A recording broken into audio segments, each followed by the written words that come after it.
Oh, God bless, God bless. Hallelujah. Oh man, it's another day the Lord God has made. It's a great day. Great day. Oh man. Just want to share things. Uh, Actually, on our way to a rehearsal we got to do tonight, man. But we earlier today on Facebook, and we were dealing with the weapons of our warfare. We've been talking a great bit about the power of prayer. About the power of prayer, the vital importance of fellowship with God. We've been trying to reinforce that again and again. Here on earth to come into alignment with what has happened. So I want to share a few little points for that, then we'll move on. I'm not gonna, but one thing we've been talking about for the last couple of days is the difference between then moving into warfare prayer.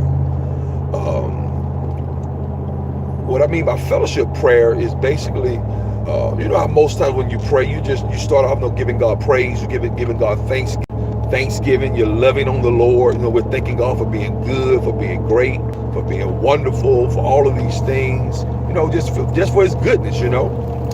But at the same time, I've come to find out that in my own life for a long time, and many times that's as far as I went.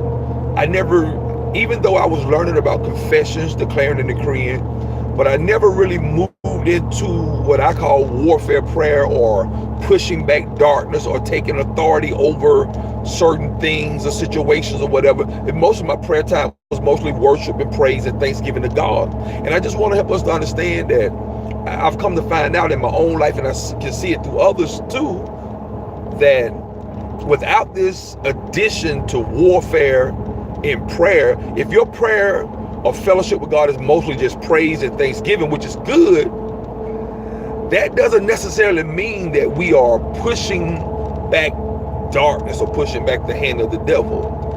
And I think we get a good example of that when you look at in the book of Acts, when it says that Paul and Silas were in jail. I think I have the right people right. And it says that they prayed and sung praises to God. But notice there was a combination of two things. They didn't just sing praise. It just wasn't praise, but it was prayer. They prayed and they sung praises. See, now we've taught and said this over and over again that prayer takes on many different forms. Prayer, most people think of prayer as just, well, I'm talking directly to God, which that's one form of prayer, fellowshipping with God. But prayer has many aspects of it. There's praise, there's thanksgiving, even worship. There's confession, declaring, decreeing, binding and loosening. All these different types of things are part of prayer. But then notice there's a part of prayer which is more warfare prayer, where you're not so much as not even talking to God, but you're pointing your prayers, your words, your authority, your the scriptures or declaration and decrees towards a situation, towards an area, a town, a people, devils and demons. You're not really so much as talking to God when it comes to warfare prayer. And I think that's something we want to teach along those lines. And I'm not going to take much longer tonight, but I want you to kind of get interested in that. And I'm going to give you a couple of names, two names at least, where that can kind of help you, give you some information about that.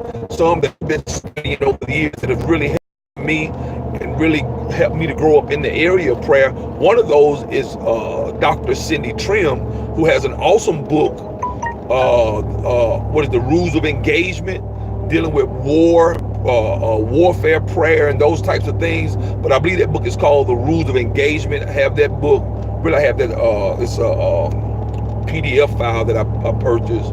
And then also Apostle John Eckhart has an awesome book called Prayers That Rout the Devil, or Prayers That Rout the Enemy, something like that. But it's Prayers That Rout the Devil or Rout the Enemy. Awesome two books, one by Apostle John Eckhart, Prayers That Rout the Devil, I believe that's it. And then by Dr. Cindy Trim, Rules of Engagement. You can find both of those books in information also on YouTube too, all right? But man, this is Prophet S.Nathan Jr. Man, thank you for those of you that will see this video. Hope you be blessed by it. Hope you're encouraged. If you have any information, you can hit me up on Facebook at S.Nathan Jr. Also, we want to invite you out to be a part of our first Saturday worship services. We're calling it Rekindle Atlanta. The first one is going to be January the 5th. At 7 p.m. That's the first Saturday. And each month on the first Saturday, we're going to be doing these Rekindle services. So I invite you to be a part of that. We're going to have special worship guests, special worship artists coming in to help us lift up the name of Jesus and to fellowship with us. Special speakers. I'm going to be sharing the word and prophet messages from time to time. Rekindle event, which is going to be Saturday, January the 5th, 2019, 7 p.m. That's Saturday, January the 5th. Yeah, January the 5th at 7 p.m., 320 Six Flags Drive, Austell, Georgia, Suite 108. That's first Saturday in January at 7 p.m. And then get ready for February. That's a little ways off, but still want to throw it out there. February the 16th, we're doing a special singles event for all the single people. We're calling it Single and Satisfied. So we're going to be sending posters out for that. That's going to also be a very epic event. Going to have an awesome time. Going to have a live DJ, food, couple artists going to come through. Just a night for the Christian believers and singles to get out and enjoy themselves. I was talking to a friend of mine. A lot of times for Christians, especially single Christians, it can sometimes be kind of difficult to find something recreational to do, where you don't have to worry about if you're going to be dying and going to hell by going and partaking in this. So we're just kind of creating the avenue for some clean, wholesome fun and inspiration, a night where you can come and enjoy yourself, all right? Well, until next time, God bless you. This is Prophet S.Nathan Jr., and we'll see you soon. Check us out on Facebook. You'll see me there, S.Nathan Jr. Also Instagram at Prophet S.Nathan, all right? God bless you.